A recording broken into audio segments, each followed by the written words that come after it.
सराफा बाजार में सोने चांदी की दुकान पर ग्राहक बनकर आई 3 महिलाएं दुकान संचालक को झांसा देकर करीब 1,96,000 रुपए की कीमत के सोने के कड़े चुरा गई।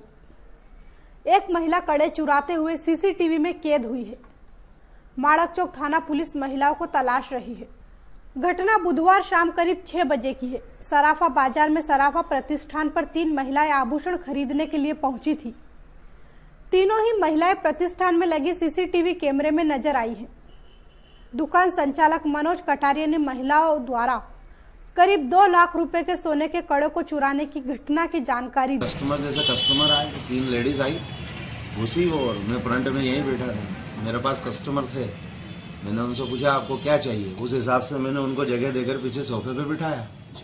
फिर उन्होंने कहा कि मेरे को ये आइटम चाहिए। फिर भैया का मैंने कहा ये आइटम ये मांग रहे हैं, ये आइटम इनको बताना है। उनके लिए जगह करी, तीनों के लिए, और उनको बिठाया और सामान दिखाया। सामान दिखा दिया फटाफट। उनको जो साइज़ चाहिए था वो साइज़ अवेलेबल नहीं था। उनसे ऑर्डर की 2 मिनट टॉकिंग हुई। उन्होंने कहा मेरे को अर्जेंट है और मेरे को 22 तारीख को मुंबई जाना है, तो मुझे तो रिसेंट चाहिए, ऑर्डर नहीं दे सकती मैं, और हमारे पास ऑर्डर का इतने कम समय में बनने का नहीं था। तो वापस सामान उठाना था ट्रे में से, तो उठाते उठाते वो एक चेक करने लग गई, साइज चेक करी और दूसरी जोड़ी उसने, तीनों प्लान कर आई थी ऐसा लगता है बाद में फुटेज देखने के बाद। तो एक ने उठाकर साइड में उसको रखी, उसको दे दी बाजू वाले को। भैया का जैसे ही पलक झपका और उसने बैग में रख ली उसको, और तुरंत स्पीड से बाहर हो गई। हम लोगों का, दूसरों का किसी का ध्यान था नहीं, क्योंकि दुकान में दूसरे कस्टमर का भी हम लोग काम कर।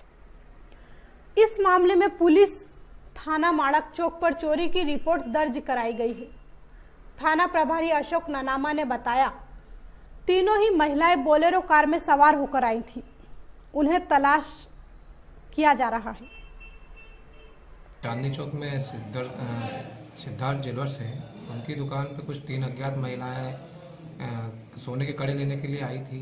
तो सोने के कड़े लेने के बहाने जब मालिक का ध्यान इधर उधर भटका तो उनने एक जोड़ी सोने के कंगन, जो करीबन 6 तोले के बताए जा रहे हैं, उनको गायब करके अपने बैग में लेके वहाँ से निकल गई।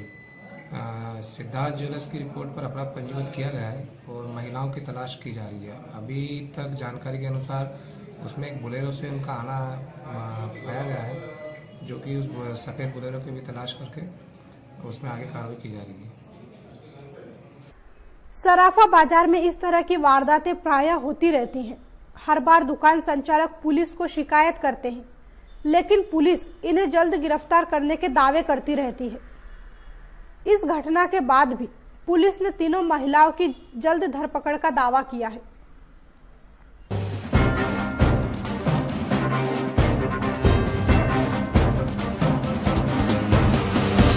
इसी सप्ताह से शुरू हुई अस्थायी अतिक्रमण हटाने की मुहिम ने अब तक शहर के प्रमुख क्षेत्रों से कार्यवाही की है, लेकिन देखने में यह आ रहा है कि दुकानदार फिर से सामान सड़क पर फैलाकर आवागमन बाधित कर रहे हैं।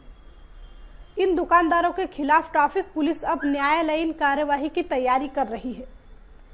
इस मामले में ट्रैफिक डीएसपी वाघमारे ने बताया कि ये अस्थायी अतिक्रमण में हम लोग रोज ही कार्रवाई कर रहे हैं नगर निगम के साथ मिलकर, परंतु तो इसमें जनता को में सहयोग, व्यापारियों को सहयोग करना चाहिए कि जिनका सामान एक बार हटा दिया गया है वो पुनः दोबारा उस जगह अस्थायी अतिक्रमण ना करें।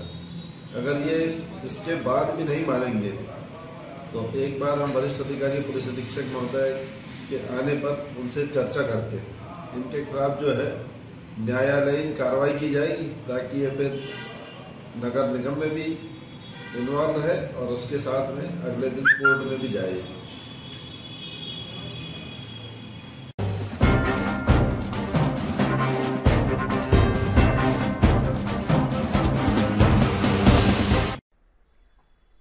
प्रधानमंत्री आवास योजना के हितग्राहियों को 442 IWS भवन आवंटन की प्रक्रिया जल्द शुरू होगी।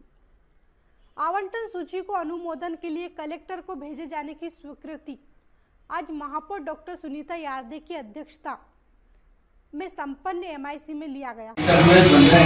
उनको आवंटन करने के लिए ये 3 बस्ती ऑलरेडी पुरानी सिलेक्ट थी, शिव शंकर नगर, प्रकाश नगर अजंता घाटी से पास मतलब 442 हितग्राही हैं जिनके वहाँ पर अभी कच्चे मकान बने हुए हैं।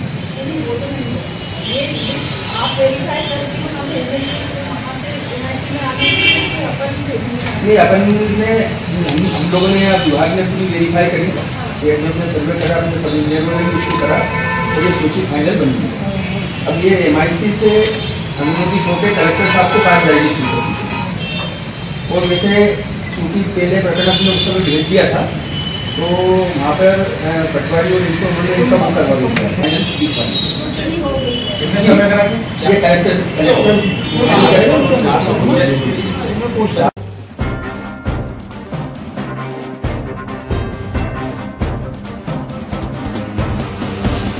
रतलाम ग्रामीण विधानसभा क्षेत्र में कांग्रेस प्रत्याशी थावरचंद भूरिया की हार पर आज कार्यकर्ता सम्मेलन में विचार मंथन हुआ। सभी ने भीतरघात करने वालों को ब्लॉक लिस्टेड करने की मांग उठाई। ग्रामीण क्षेत्र में कांग्रेस प्रत्याशी श्री भूरिया के हार के बाद कार्यकर्ताओं ने आज समीक्षा की। कार्यकर्ताओं का गुस्सा भीतरघात करने वालों पर जमकर निकला। कार्यकर्ताओं ने हिदायत देते हुए कहा कि फूट डालने वालों को बर्दाश्त नहीं किया जाएगा। पार्टी के वरिष्ठ कार्यकर्ताओं का कहना है कि केवल भाषणबाजी से समीक्षा नहीं हो सकती, इस कार्य के लिए समीक्षा समिति बनना चाहिए। ये जिसकी कमजोरी है, ये हमारी कमजोरी है, इसके लिए कोई एक जिम्मेदार नहीं है, लेकिन वो जिम्मेदार है जो पदों पर बैठने के लिए मर मिटते हैं, जी जान लगा देते हैं, जिंदाबाद मुर्दाबाद करवाते हैं, लेकिन जिस दिन मौका आता है तो वो पदाधिकारी अपनी जिम्मेदारी नहीं निभाता है। किसकी जिम्मेदारी? जो आगेवान हो। कांग्रेस की हार के तुरंत बाद विधान कांग्रेस महायंत्री के पद से इस्तीफा देने वाले कांग्रेस नेता का कहना था, हार के लिए जिम्मेदार पदाधिकारियों को तुरंत इस्तीफा देना चाहिए। कार्यकर्ता सम्मेलन में हार के कारणों पर समीक्षा के साथ ही विस्तृत रिपोर्ट बनाकर कांग्रेस आला कमान को भेजने का निर्णय लिया गया।